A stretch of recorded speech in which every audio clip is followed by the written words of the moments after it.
Shalom saudara-saudari semua, kita mulai lagi pendalaman Alkitab kita. Minggu ini kita akan bahas tentang doa, tetapi kita akan melihat esensi dan sikap. Apa itu? Kita lanjut aja langsung ya. Bahwa hari-hari ini kita sering melihat doa itu dalam sesuatu yang karena kita sudah rutin, kita sudah biasa, ya sehingga kita ngelihat doa itu akhirnya pada sesuatu yang kurang tepat, artinya kurang melihat secara keseluruhan. Karena kita melihat doa hanya sekedar meminta, ataupun doa hanya sekedar kita bicara, ataupun juga doa hanya sekedar suatu aktivitas. Kedua, bukti kita aktivitas adalah kita lebih mengkaitkan doa itu tentang doa pagi, doa malam, doa makan. Saudari, ya jadi sebelum kita melakukan aktivitas sesuatu, kita pagi hari. Sesudah kita melakukan, malam hari. Sebelum kita makan, doa makan. Nah, jadi kita hanya melihat tanpa kita sadar menjadi suatu yang dihubungkan dengan aktivitas. Tidak ada yang salah tetapi kurang tepat. Nah, oleh sebab itu kita mau melihat dengan yang lebih esensi. Oke? Jadi Anda buka hati bahwa pembahasan kita di sini tidak bisa mengcover seluruh tentang doa karena begitu luas, tetapi paling tidak kita akan melihat makna dasarnya sehingga kita akhirnya dari situ bisa berkembang. Anda bisa kembangkan sendiri. Oke?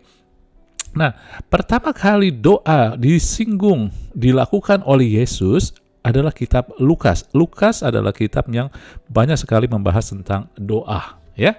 Nah, tahukah Anda kapan pertama kali Lukas menyinggung ataupun firman Tuhan Injil menyinggung pertama kali Yesus berdoa? Kita tahu bahwa Yesus pasti berdoa, tetapi di Alkitab, di firman Tuhan, di Injil, disinggung kapan Yesus berdoa adalah bukan ketika di Getsemani, bukan ketika dia ada di gunung, bukan ketika dia memilih murid, tetapi ketika awalnya adalah dia dibaptis, saudari. Ya, dalam Lukas 3 ayat 21-22, ketika seluruh orang banyak itu telah dibaptis dan ketika Yesus juga dibaptis, ya Yesus ada di Sungai Yordan dan sedang berdoa, terbukalah langit dan turunlah Roh Kudus dalam rupa burung merpati ke atasnya. Dan terdengarlah suara dari langit, engkaulah anakku yang kukasihi, kepadamulah aku berkenan. Saudara-saudari, kita harus tahu bahwa dari hal ini kita akan melihat bahwa doa itu paling tidak menggerakkan atau menghubungkan kita dengan kuasa roh. Hal-hal yang adikodrati yang disebut kuasa roh adalah hal-hal yang supranatural, Ibu, ya.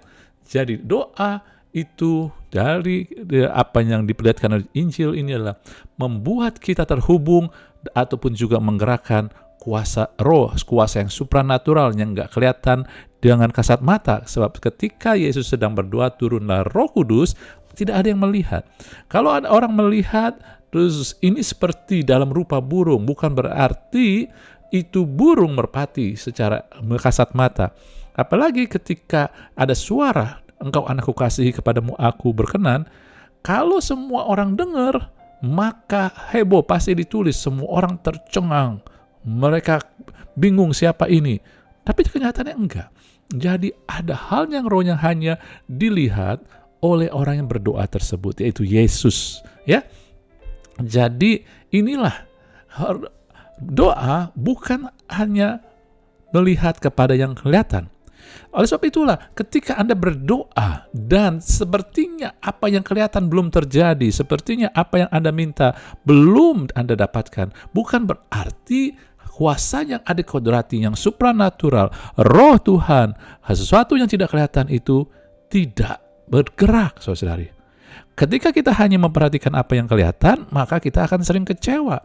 Kenapa doaku belum dijawab? Kenapa doaku nggak dijawab? Tapi ketika kita mulai membiasakan diri untuk melihat bahwa ada kegerakan roh, ada suatu kuasa supranatural terjadi, maka kita tahu walaupun yang kelihatan, yang natural yang kelihatan dengan kasat mata belum terjadi, tetapi ada yang kuasa supranatural yang menentukan yang natural, menentukan yang kasat mata. Ini sedang bekerja, saudari. Amin. Nah, ini dia. Nah, kemudian, ya, jadi maksud saya jangan hanya melihat yang kelihatan, tapi percaya doa itu ada menghubungkan kita ataupun menggerakkan kita kuasa ataupun karya Roh Kudus, ya. Nah, kita kembali ngelihat pada sini. Ada ngelihat di sini apakah kita kembali Alkitab menulis sesuatu dengan tujuan? Ataukah Anda melihat suatu kesamaan di sini? Yesus ada di Sungai Yordan, kemudian Roh Allah ada di atas, turun dari atas. Jadi Roh Allah sebelumnya ada di atas air Sungai Yordan. Dan ini adalah hal menarik bahwa ini ditulis pasti menghubungkan sesuatu. Dan saya melihat ini menghubungkan kepada kitab Kejadian ketika itu Allah menjadikan. Di situ katakan bumi belum berbentuk, kosong, gelap gulita, menutupi samudera raya, dan Roh Allah melayang-layang di atas permukaan air. Saudara-saudari, ini paralel ataupun juga yang diperlihatkan juga ketika Yesus dibaptis saat dia sedang berdoa. Dengan kata lain saya mau katakan di sini juga, ya, dengan ini memperlihatkan juga bahwa inilah yang terjadi, ya, bahwa ketika kita mau melihat doa, kita kembali ditarik kepada kitab Kejadian. Dan dalam kitab Kejadian ada hal yang menarik tentang doa ini yang mungkin kita nggak melihat dengan cara yang sama, tetapi ini yang menurut saya Kejadian 3 ayat 8, sesudah Adam dan Hawa jatuh dalam dosa. Kenapa kita jatuh dalam dosa? Karena di situ sesudah itu ada interaksi langsung antara Allah dengan Adam dan Hawa. Kejadian 3 ayat 8, ketika mereka mendengar bunyi langkah Tuhan Allah yang berjalan-jalan dalam taman itu, pada waktu hari yang sejuk, bersembunyilah manusia dan istrinya itu terhadap Tuhan Allah di antara pohon-pohon dalam taman. Saudara-saudari, Anda ngelihat mereka bersembunyi yang sebelumnya enggak. Ketika perkataan ini, ketika mereka mendengar bunyi langkah Allah, ini bukan sesuatu yang baru, mereka langsung tahu. Artinya ini sudah menjadi habit, kebiasaan, menjadi suatu hal yang sering mereka dengar, yaitu langkah Tuhan. Tapi kali ini mereka bersembunyi karena dosa mereka, karena pelanggaran mereka. Tapi sebelumnya setiap mendengar langkah Tuhan, mereka langsung menghampiri. Betul? Jadi inilah doa. Kita tarik pada Kejadian, inilah awalnya doa. Doa secara esensi yang murni adalah persekutuan dengan Tuhan, keintiman dengan Tuhan, sehingga kita nggak usah sembunyi, kita menghampiri, karena ada suatu keintiman, kerinduan. Doa bukannya suatu keharusan. Doa memang orang bilang harus doa, tetapi ketika Anda lakukan dengan keharusan, Anda tidak bisa melihat esensi doa, Anda tidak bisa menikmati doa. Doa adalah bentuk hubungan, keintiman dengan Tuhan. Dan Anda lihat di sini bahwa ketika mereka mendengar langkah, ini adalah seperti gambaran, saudari. Dengan kata lain, firman mengomong, doa itu harus menjadi bagian dari setiap langkah perjalanan hidup kita. Dimanapun juga, apapun juga, di setiap momen, ya, di setiap bagian kehidupan Anda, baik enak, tidak enak, ya, di setiap langkah. Langkah artinya kadang ada langkah yang gak enak, ada langkah yang enak. Ada langkah yang sepertinya membuat kita gentar, ada langkah yang membuat kita bersuka cita, tetapi itu pun setiap langkah dalam perjalanan hidup ini, doa harus menjadi bagian dalam kehidupan kita, momen-momen kita itu. Lalu kalau Anda perhatikan di sini, saat itu Allah menghampiri mereka dalam taman. Dan pasti di taman sesungguhnya kan, ya, karena Adam dan Hawa ditempatkan di Taman Eden, pasti Tuhan menemukan Taman Eden. Tetapi kenapa disebut di taman? Dan mereka pun ketika mereka lari, mereka lari dalam taman. Ya memang mereka ada di taman, ya. Tetapi Tuhan ataupun firman Tuhan menempatkan ini bukan dengan sembarangan. Saudari, kita tahu di taman itu juga Adam dan Hawa bersembunyi karena dia jatuh dalam dosa. Jadi dengan kata lain, taman di sini adalah lambang daripada di mana kita berada. Taman di sini lambang dari mana kita berada. Mau kondisi apapun juga, saat itu Tuhan mendatangi. Apakah Tuhan tahu Adam dan Hawa sudah jatuh dalam dosa? Tahu. Lalu kenapa dia datang, berjalan ke dalam taman itu? Karena dia mau bertemu dalam kondisi apapun Adam dan Hawa. Ya, Adam dan Hawa di taman itu jatuh. Anda lihat bahwa penjahat di atas kayu salib yang bertobat, dia berdoa hanya, Tuhan ingatlah kalau kamu sudah sampai di dalam kerajaan-Mu. Dia berdoa di salib dalam keadaan berdosa, tetapi Tuhan menghampiri dia. Tuhan yang datang, pada hari ini juga kamu akan bersama-sama dengan aku di Firdaus. Saudara, bukan tentang di mana kita berdoa. Jadi Anda jangan diombang-ambingkan. Jangan diombang-ambingkan bahwa, kalau kita berdoa di Yerusalem, kita akan lebih didengar doanya. Kalau kita ada berdoa di tempat yang paling tinggi, lantai paling tinggi, itu lebih terdengar doanya. Kalau yang berdoa statusnya adalah pendeta, akan lebih hebat kuasa doanya. Saudara, apapun juga doa bukan tentang hebat dan tidak hebat. Doa bicara tentang menghubungkan kita dengan Tuhan, relationship. Sehingga Anda mau usia muda, usia tua, jangan bilang, usia tua lebih didengar doanya, karena yang tua sudah banyak bertobat. Enggak, saudara. Dalam kondisi apapun juga keadaan kita, doa bukan tentang menilai siapa Anda. Doa tentang mengundang kita terhubung sama Tuhan dimanapun kita, sehingga Anda bisa berdoa di dalam mobil, di atas motor, di kendaraan umum, dimanapun juga Anda berada, Tuhan akan temuin. Ketika Anda berseru, Tuhan langsung, ini aku. Amin. Jangan diombang-ambingkan. Kalau kita berdoa di gereja, lebih didengar. Dimanapun kita berdoa, mau Anda berdoa, mau kiblatnya kemanapun, dimanapun juga, di situ Tuhan datang. Ini esensi yang murni tentang doa, saudari. Oke? Lalu dikatakan Tuhan menemui mereka pada hari sejuk. Apakah hanya pada hari sejuk? Enggak, saudara-saudari. Ketika kata sejuk ini, kata sejuk dalam bahasa Ibrani adalah ruah. Anda kenal ruah itu artinya nafas, ataupun dengan kata lain juga angin. Ya, dan itu adalah roh. Dengan kata lain, sejuk di sini artinya ruah, itu roh, saudara-saudari. Jadi inilah meneguhkan yang pertama, bahwa ini pertama bukan berarti urutannya yang paling nomor satu datang. Enggak, ini urutannya bebas, saudari. Tetapi doa akan menghubungkan Anda dengan hal yang rohani ataupun hal yang spiritual. Doanya akan menghubungkan Anda dengan kuasa spiritual, kuasa adikotatis, supranatural, roh Tuhan, saudari. Amin.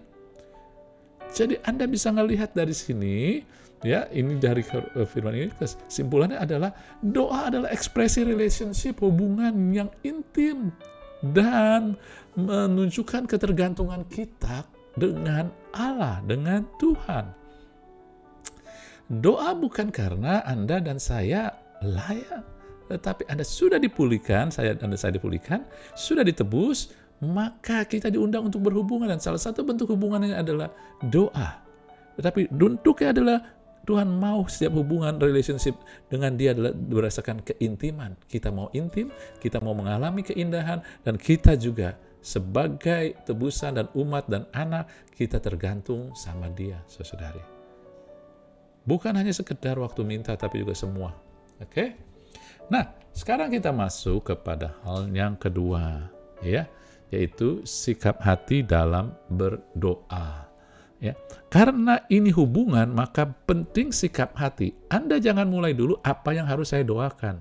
Anda harus tahu dulu esensi doa, lalu kemudian sikap hati. Karena ini hubungan. Kalau bicara tentang permintaan, Anda harus tahu apa yang Anda minta. Ya, tapi karena ini hubungan, Anda harus punya sikap hati. Nah, itu kira-kira. Jadi sikap hati dalam berdoa, Tuhan ajarin, Yesus ajarin dalam Lukas 11 tentang doa Bapa kami. Dikatakan dalam Lukas 11 ayat 2, karena Lukas menggambarkan Yesus sebagai anak manusia, maka di situ banyak sekali menceritakan ataupun memperlihatkan tentang doa. Dari keempat Injil, kitab Lukaslah yang paling banyak menyinggung doa. Dalam Lukas 11 ayat 2, Yesus berkata, apabila kamu berdoa, katakanlah Bapa, dikuduskanlah namamu, datanglah kerajaanmu. Kata pertama yang Yesus katakan ketika berdoa adalah Bapa. Doa Bapa kami.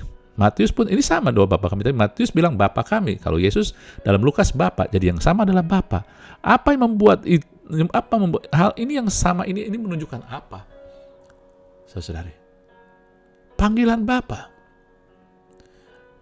Ketika Yesus membuat mujizat membangkitkan Lazarus yang saat itu adalah kehebohan yang paling besar karena selama ini nggak pernah orang mati 4 hari dibangkitkan, Yesus berdoa dalam Yohanes 11 ayat 41-42. Waktu kuburan itu diangkat batunya, lalu Yesus menghadap ke atas dan berkata, Bapa. Saudara-saudari lihat, sikap hati di dalam berdoa adalah ketika Anda berdoa, Anda harus memiliki sikap hati percaya Anda terhubung dengan Bapa. Anda punya hubungan dengan Bapa karena kita telah ditebus dengan darah Yesus, dengan hidup Yesus, maka kita sekarang jadi anak dan dia ada Bapa. Ketika kita berdoa, kita bukan berdoa. Jadi Anda nggak usah pusing. Orang yang katakan, Anda tahu bahwa doa adalah hubungan Anda dengan Bapa, pribadi. Nah, saudara-saudari, jadi Anda harus punya kesadaran bahwa doa adalah membuat sikap hati saya berdoa, saya pasti terhubung dengan Bapa. Percaya, ya. Lalu dikatakan Yesus ketika dia berdoa di sini dikatakan di dalam Lukas 11 ayat 2, apabila kamu berdoa, katakanlah di sini ya. Maksudnya apa sih katakanlah? Ketika kita berkata dengan berani, dengan percaya, maka kita punya keyakinan bahwa Tuhan mendengarkan kita. Yesus berkata ketika dia berdoa bangkitkan Lazarus, Bapa, aku berterima kasih, aku bersyukur karena Engkau telah mendengarkan dan selalu mendengarkan. Karena kita percaya maka kita berkata-kata. Kita percaya Tuhan mendengarkan kita maka kita berkata. Dengan kata lain ketika kita berdoa harus punya sikap hati percaya bahwa doa kita pasti didengar. Karena dia Bapa, bukan karena siapa kita, tapi siapa dia. Doa adalah berdasarkan berdasarkan kesetiaan dan kasih Allah, bukan kita, saudara-saudari. Amin. Sebab inisiatif semua dari dia. Dialah yang mengirim Yesus, Yesuslah yang mati buat kita. Inisiatif semua dari dia. Undangannya dari dia. Doa pun adalah suatu undangan dari Tuhan, saudari. Karena dia pasti mau dengar kita. Kemudian dikatakan di dalam Yohanes 14 ayat 13, ayat terkenal yang Yesus juga ajarkan tentang doa. Apabila kamu minta dalam namaku, aku akan melakukannya supaya Bapa dipermuliakan di dalam Anak. Ini hanya beberapa ayat dari begitu banyak yang memperlihatkan bagaimana Yesus mau mempermuliakan Bapa. Bahkan dikatakan di dalam doa Bapa kami, dikuduskanlah namamu, dipermuliakan namamu. Jadi sikap hati dalam berdoa adalah Anda mau mempermuliakan Bapa. Anda mau mempermuliakan Bapa. Lalu kemudian ketika dalam doa Bapa kami dikatakan, datanglah kerajaanmu. Ini sedang berkata bahwa sikap hati kita dalam berdoa adalah kita terhubung ataupun kita menggerakkan kerajaan Allah. Ketika Yesus berdoa di makam di kuburan Lazarus, ya, Bapa, aku bersyukur padamu karena engkau telah mendengar aku dan selalu mendengar aku. Dia sedang juga menyatakan datang kerajaanmu. Maka sesudah itu dia kata Lazarus bangkit. Itu kuasa kerajaan, bukan kuasa Yesus. Yesus saat itu adalah manusia. Karena Yesus ketika berdoa dia tahu dia terhubung ataupun dia menggerakkan kerajaan Allah. Ketika Anda berdoa, bukan hebat gagah Anda, bukan perasaan Anda, tetapi keyakinan Anda, sikap hati Anda bahwa Anda tergerak ataupun Anda menggerakkan kerajaan Allah, Anda terhubung pada kuasa kerajaan Allah. Maka doa Anda besar kuasanya, saudara. Amin. Nah, lalu kemudian ketika sesudah dalam Lukas 11 ayat 2 Yesus mengajarkan doa Bapa kami, kemudian Yesus mengasihkan perumpamaan dalam Lukas 11 ayat 5-8. Anda tahu perumpamaan seorang sahabat yang terdesak karena ada orang datang ke rumahnya dan dia nggak punya roti. Lalu dia mau pinjam 3 roti kepada sahabatnya yang berada pada sahabatnya, saudari. Terus kemudian Anda ngelihat sahabatnya mula-mula tolak. Jangan ganggu aku, pintu sudah tertutup, ini udah malam, aku tidak bangun, aku nggak bisa bangun, memberikan padamu. Tapi sekalipun dia nggak mau bangun dan memberikan kepada sahabatnya, namun karena sikapnya yang nyebelin, sikapnya tidak tahu malu, dia akan bangun memberikan kepada apa yang diperlukan. Saudara-saudari, waktu Yesus menyampaikan ini, Yesus belum mati buat kita. Kita belum jadi anak. Hal yang paling tinggi yang kita bisa dapatkan adalah sahabat. Abraham, luar biasa. Namun hal yang paling tinggi yang diberikan pada Abraham adalah dia menjadi sahabat Allah. Namun sekarang kita ini anak. Kita anak. Ya, makanya tadi dikatakan di sini, sekalipun ia tidak mau bangun dan memberikannya kepadanya karena orang itu sahabatnya, arti begini, walaupun dia sahabat, dia nggak akan mau lakukan. Saudara, kalau Anda berdiri sebagai sahabat, ketika sesuatu yang mengganggu anak-anak, kan di sini anaknya tidur, maka sahabat anak gak akan mau lakukan. Karena anaknya lebih dahulu. Tetapi juga di sini sikap. Jadi nanti kita akan melihat maknanya apa. Karena ini tidak akan berubah sikap ini, saudara-saudari.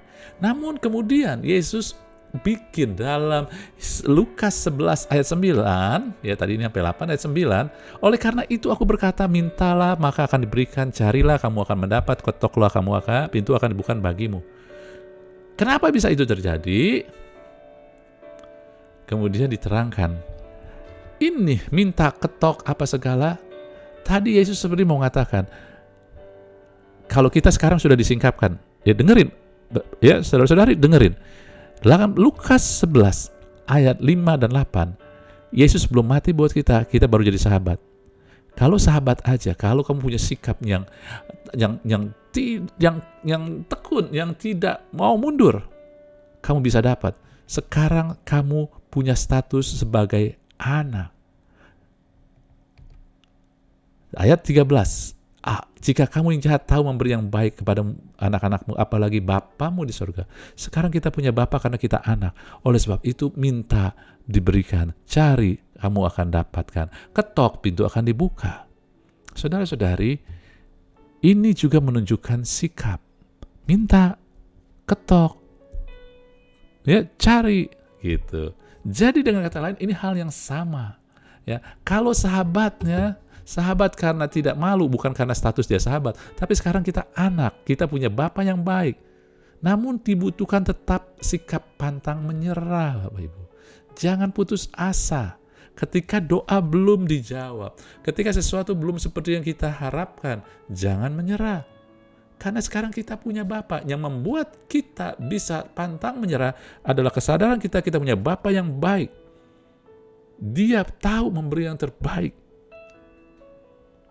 Kalau sahabat, kita harus berusaha, gedor terus. Wah, mudah-mudahan. Tetapi sahabat aja, Anda ngelihat nggak poinnya? Kenapa tadi di dalam Lukas 11, ya, perumpamaan tentang sahabat itu, ayat 5-8, temennya yang berburu roti itu berani pergi ke sahabatnya, berani ketok, berani minta. Karena dia tahu di situ ada roti. Sahabatnya punya roti. Kemudian dia tahu sahabatnya ada di rumah. Kalau ada roti di rumah sahabatnya, tapi sahabatnya nggak ada, ya percuma. Tapi dia tahu sahabatnya ada, dan dia tahu juga sahabatnya pasti mau kalau dia terus ketok, saudari. Amin. Jadi Anda ngelihat yang membuat kita tidak putus asa, ya, yang membuat kita terus melakukan, karena kita punya hubungan dia dengan Bapa. Lihat ya. Tetapi kadang doa itu harus memiliki sikap tidak putus asa. Belum dijawab, belum terjadi, terus. Kenapa kalau kita bisa nggak putus asa? Karena kita tahu bahwa Allah punya jawaban. Tuhan punya jawaban. Tersedia jawaban dari Allah. Tuhan sanggup. Dan bukan hanya sanggup melakukan, tapi Tuhan mau, saudari. Maka Anda jangan berhenti berdoa. Jangan berhenti mengharapkan setiap pergumulan kita. Amin. Jadi Anda ngelihat di sini, doa ini yang murni ada awalnya adalah terhubung dengan kuasa Allah, kuasa Roh, adik kodrati. Doa adalah bentuk keintiman dengan Tuhan. Doa menjadi bagian dari setiap langkah dan perjalanan hidup, menunjukkan bahwa kita tergantung sama Dia. Esensi doa adalah dalam kondisi apapun kita. Kondisi artinya kita mau enak, kita mau jadi benar nggak benar, kita mau tua, muda, kita posisi kita, status kita apapun juga, saudari. Karena doa adalah hubungan pribadi. Sebab itu Anda nggak usah ngikut-ngikutan cara orang. Ada orang yang berdoa dengan berkata-kata lantang, dengan menjerit dengan bahasa roh, tapi Anda merasa kalau lebih terhubung dengan Tuhan kalau Anda diam, karena ini hubungan pribadi Anda dengan Tuhan. Just do it, just lakukan. Bukankah Tuhan bilang, kalau kamu berdoa, masuk dalam kamu, tutup pintu, masuk ke dalam kamar. Saudara, bukan arti doa harus masuk kamar, masuk pintu, tetapi ini menyatakan Tuhan sedang membandingkan saat itu dengan orang Farisi yang kalau berdoa di jalan-jalan dengan suara yang terdengar, supaya orang lihat. Tapi Tuhan bilang, ini bukan, doa itu pribadi, hubungan pribadi, masuk kamar, pribadi kamu. Di dalam pribadi kamu, ada orang yang bisa berdoa ketika di dalam hati, ada orang yang berdoa dengan hanya tangisan, ada orang yang berdoa dengan nyanyian, ada orang yang berdoa dengan kata-kata, dengan bahasa roh, ada orang yang berdoa di dalam hati. It's okay, dalam apapun juga. Oke? Karena itu adalah bentuk keintiman kita dengan Tuhan dan bentuk ketergantungan kita dengan Tuhan. Namun doa pasti karena bentuk hubungan, maka setiap hubungan akan mempengaruhi. Namun Tuhan gak berubah. Allah gak pernah berubah. Jadi ketika kita berhubungan dengan Allah, yang berubah adalah kita. Apalagi kita lebih rendah. Yang tinggi pasti mempengaruhi kita. Oke? Maaf. Jadi doa bukan formula, tapi doa adalah ekspresi relationship yang mengubahkan kita. Jadi doa adalah juga alat Tuhan berhubungan dengan kita, dan karena itu hubungan, maka doa itu mengubahkan kita. Jangan hanya ngelihat sekedar minta permintaan kita. Ya, kalau permintaan kita akan bagaimana sih doa yang benar, bagaimana doa yang berkuasa, apa yang harus kita minta. Saudara, enggak. Doa adalah bentuk hubungan. Anda mulai dulu dengan hal ini. Jangan tanya dulu apa yang harus saya doakan, tapi mulai dulu esensi doa apa. Kalau Anda tahu esensi doa, maka nanti akhirnya Anda tahu apa yang harus kita doakan. Dan karena doa itu akan mengubahkan kita, maka Anda lihat hubungan yang tadi. Tadi Anda lihat ya bahwa sikap kita terhubung dengan Bapa, percaya, kita pasti dengar, mau Bapa dipermulakan, ya menggerakkan kerajaan Allah, tidak putus asa. Saudara, sikap ini nggak langsung bisa kita dapatkan sempurna. Anda harus bertumbuh. Dan dalam hubungan inilah Anda bertumbuh. Dengan kata lain, doa juga adalah bagian alat Tuhan, alat yang Tuhan pakai untuk mengubahkan kita di dalam pengenalan. Ketika Anda mulai berdoa, Anda mulai mencari, mengenal Tuhan, bagaimana ya cara berdoa, ataupun apa ya yang mempermuliakan Tuhan, ataupun ketika Anda berdoa, Anda mulai cari berdoa kepada siapa ya? Kepada Bapa, kepada Tuhan Yesus, kepada Roh Kudus. Lalu kemudian ketika Anda berdoa mengubahkan Anda mulai percaya pasti didengar, itu dibangun. Tapi ketika Anda berdoa, Anda mulai diubahkan, iman Anda semakin bertumbuh.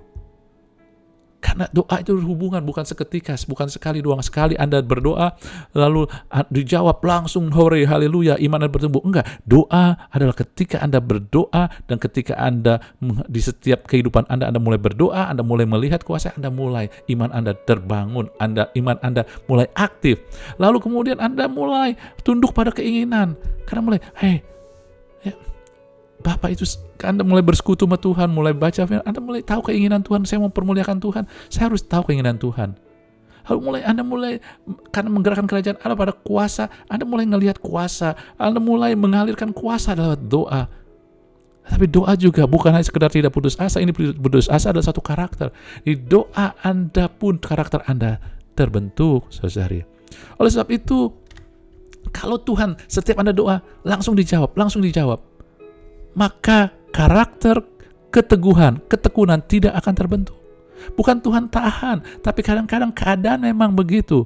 Kadang-kadang jawaban doa Anda terhubung dengan orang lain, sehingga kita harus menunggu orang lain juga siap.